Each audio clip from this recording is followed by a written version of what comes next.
Exam point में आप लोग का स्वागत है। मैं आप लोगों को आज रेलवे एनटीपीसी ग्रुप डी का इम्पोर्टेंट क्वेश्चन कराने वाला हूं और प्रीवियस ईयर का जो क्वेश्चन आया हुआ है इसका मैं प्रैक्टिस कराऊंगा। तो अगर आप मेरे चैनल में नए हैं तो जल्दी से आप मेरे चैनल को सब्सक्राइब कर लीजिए और मेरे टेलीग्राम चैनल से भी आप लोग जुड़ जाइए। वहाँ पर आपको हमेशा नई नई अपडेट मिलती रहेगी। तो देखिए, जो पहला क्वेश्चन मैं आपको पहले कल के दिन मैं आपको 5 क्वेश्चन बता चुका हूँ। तो जो मैं आपको क्वेश्चन बता रहा हूँ इसी टाइप का आपका क्वेश्चन रेलवे में आने वाला है। तो चलिए, आपका जो 6th क्वेश्चन जो अगला क्वेश्चन है वो इस तरह है। तो find the remainder when 171 into ये आपका क्वेश्चन हो गया डिवाइडेड बाय 17। देखिए, यहाँ पे आपसे रिमाइंडर पूछा जा रहा है जब हम 17 से इसे डिवाइड करेंगे सभी को। तो आपको सिंपल क्या करना है, आपको सभी को मल्टीप्लाई नहीं करना है। तो ऐसे आपको बहुत टाइम लग जाएगा। आपको 1 बाय 1 करके आपको मल्टीप्लाई करना है और फिर इसका रिमाइंडर निकालना है। देखिए यहाँ पे कैसे किया और सॉल्यूशन देख लीजिए। तो 171 का जब हम 17 से डिवाइड करेंगे तो इसका जो रिमाइंडर आएगा 1 आएगा। ठीक है, तो इसको 170 प्लस 1 कर लीजिएगा। फिर 172 का जब हम इसका डिवाइड करेंगे तो इसका रिमाइंडर 2 आएगा। फिर हम 173 का जब हम डिवाइड करेंगे तो इसका रिमाइंडर 3 आएगा। तो सभी रिमाइंडर को हम मल्टीप्लाई कर देंगे 1 इंटू 2 इंटू 3 बाय 17। ठीक है, तो इसका 6 बाय 17 हो गया। तो इसका जो रिमाइंडर हो जाएगा, आंसर जो हो जाएगा कॉमन रिमाइंडर 6 आंसर हो जाएगा। शॉर्टकट हो गया आपका। ये हो गया आपका पहला क्वेश्चन। फिर मैं आपको इंपॉर्टेंट क्वेश्चन से मैं आपको कराऊंगा जो रेलवे में अक्सर सवाल पूछे जाते हैं। देखिए, ये आपका क्वेश्चन हो गया। If the number 6484684/6 is divisible by 8 then find the least value y। तो y का यहाँ वैल्यू पूछ रहा है और 8 से जब इसे हम डिवाइड करेंगे तो y का वैल्यू क्या आएगा। देखिए, 8 का जो रूल होता है, डिविजिबिलिटी रूल होता है, उसके लास्ट 3 डिजिट का जो है वो 8 से डिवाइड होना चाहिए। तो हमें क्या पुट करना है, जो कि 8 का जो लास्ट डिजिट आपका है 8/6 जो आपका 8 से डिवाइड हो जाए। तो पुट करके देखिए यहाँ पर अगर हम 1 पुट करेंगे तो अगर हम यहाँ पे 1 पुट करते हैं, यहाँ देखिए 1 पुट करते हैं तो 8/16 इसे जब आप डिवाइड करेंगे 8 से तो 8 1 जा 8, ये कट गया, फिर 1 फिर 0 6, तो 8 2 जा 16 102 आएगा। तो ये लास्ट का जो 3 डिजिट है वो आपका डिवाइड हो गया। तो फिर जब इसे आप पूरा डिवाइड करेंगे तो आपका जो आंसर आएगा 52 आंसर आ जाएगा। तो ये रहा आपका, इस तरह आपको क्वेश्चन ये सॉल्व करना है। तो अच्छे से आप इसे डिवाइड कर लीजिएगा। हो सकता है हमसे अभी जल्दबाजी में कुछ मिस्टेक हो गया हो, लेकिन आप खुद से डिवाइड करके देख लीजिएगा। फिर आपका आता है अगला क्वेश्चन है, ये है इफ़ द 15 डिजिट नंबर, ये आपका 15 डिजिट का नंबर है जो कि इसे डिवाइड करने के लिए बोला जा रहा है 9 से, और आपको ए का वैल्यू फाइंड करना है। देखिए यहाँ पे ए का वैल्यू आपको फाइंड करना है। तो जो 9 का रूल क्या होता है, 9 का जो रूल होता है वो सब का सम होना चाहिए। सम होने के बाद, यानी कि जैसे फॉर एग्जांपल 1 + 2 + 3 कितना हो गया, 6 हो गया। 6 प्लस फिर 1 + 2 + 3 + 3, ये अब मैं आपको एग्जांपल के तौर पर बता रहा हूँ। 1 + 2 + 3 + 3 हो जाता है मेरा 3 3 6 3 9। तो 9 इसका आ रहा है सम करने पर। तो 9 का जब हम डिवाइड करें तो 9 से हो जा रहा है डिवाइड। तो इसी तरह इसे जब हम प्लस करेंगे सभी को, सबसे पहले प्लस करके मैं आपको दिखा रहा हूँ। देखिए, जब इसका प्लस करेंगे तो आएगा अब a + 68/9।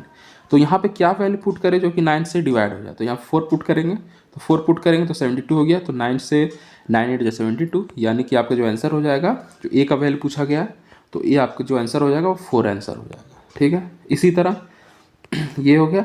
If the 8 digit number, ये हो गया, is divisible bye 88 and 8 digit number is divisible bye 9। तो यहाँ पे 2 तरह का आपसे डिविजिबिलिटी रूल पूछा गया है। सबसे पहले आपका दिया हुआ ये 3x 5479y4 दिया हुआ है। ठीक है, ये हो गया।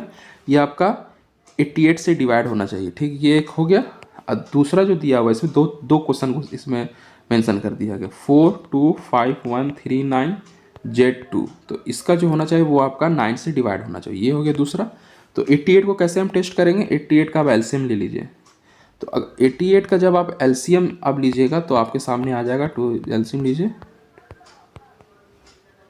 तो 8 और 11, तो 8 और 11 से आपको टेस्ट करना है जो कि ये डिवाइड हो जाए। तो आपको यहाँ पे y का वैल्यू फाइंड करना है और z का वैल्यू फाइंड करना है। देखिए, तो 8 का क्या रूल होता है, 8 का जो रूल होता है वो लास्ट 3 डिजिट होना चाहिए। तो लास्ट का 3 डिजिट देखिए क्या होता है, यहाँ पे क्वेश्चन देखिए आप 9y4। तो यहाँ पे क्या पुट करें जो कि 8 से डिवाइड हो जाए, तो क्या पुट कीजिएगा, खुद से आप सोचिए और पुट कीजिए। तो यहाँ पे जो पुट करना होगा वो 8 पुट करना होगा। जब आप 8 पुट कीजिएगा तो यहाँ आपका 8 से डिवाइड हो जाएगा, इसका जो वैल्यू आएगा आपका 1 2 3 आएगा। ठीक है, तो ये आपका 1 2 3 आ गया। इसी तरह अब 11 से पुट करते हैं, इसी को भी देख रहे हैं 88 वाले को। तो आपका 11 का क्या रूल है, 0 और 11 आना चाहिए। तो आएगा तो आपका समझ लीजिए आपका 11 से आपका डिवाइड हो जाएगा। तो क्या करना है आपको, आपका 11 वाले में, तो ये आपका क्वेश्चन रहा। तो इवन माइनस ऑड को आपको मतलब माइनस करना है, इवन माइनस ऑड को। अगर आपका इवन माइनस ऑड करने से 0 या 11 आता है तो आपका 11 से डिवाइड हो गया।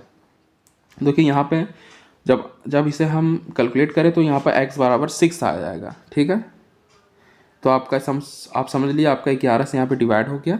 तो ये आपका हो गया आपका 11 से, तो x बराबर 6 हमारा वैल्यू आ गया यहाँ पे। ठीक है, तो फिर अगला हम देखते हैं 9 का। 9 का क्या रूल होता है, सभी का सम होना चाहिए और उसका डिवाइड हो जाना चाहिए। तो सभी का जब आप सम कीजिएगा तो आपका 26 आएगा। तो यहाँ पे क्या वैल्यू पुट करें जो कि 27 बन जाए, तो जो कि 9 से डिवाइड हो जाए, तो 27/9 3। यहाँ पे आपका जो आंसर आएगा वो 3 आ जाएगा। तो y का वैल्यू आपका z का जो वैल्यू यहाँ पे आएगा वो 1 आएगा। तो आपका x का भी वैल्यू निकल गया, y का भी निकल गया, z का निकल गया। तो सब तीनों वैल्यू को यहाँ पे पुट कर दीजिएगा जो क्वेश्चन में पूछा गया आपसे। देखिए यहाँ पे इसमें पुट कर देना है तो आपका आंसर आ जाएगा। फिर इसी तरह देखिए यहाँ पे पूछा गया when a number is divided by 5 the remainder is 2, when n square divided by 5 the remainder के, यानी कि n से जब इसे हम डिवाइड कर रहे हैं तो इसका रिमाइंडर 2 आ रहा है। इसी सेम नंबर को जब हम n स्क्वायर को 5 से डिवाइड करें तो रिमाइंडर कितना आएगा। तो ये क्वेश्चन पूछ रहा है। सिंपल क्या करना है आपको, इसका जो रूल होता है number divisor into quotient plus remainder, ये आपको याद रखना फॉर्मूला।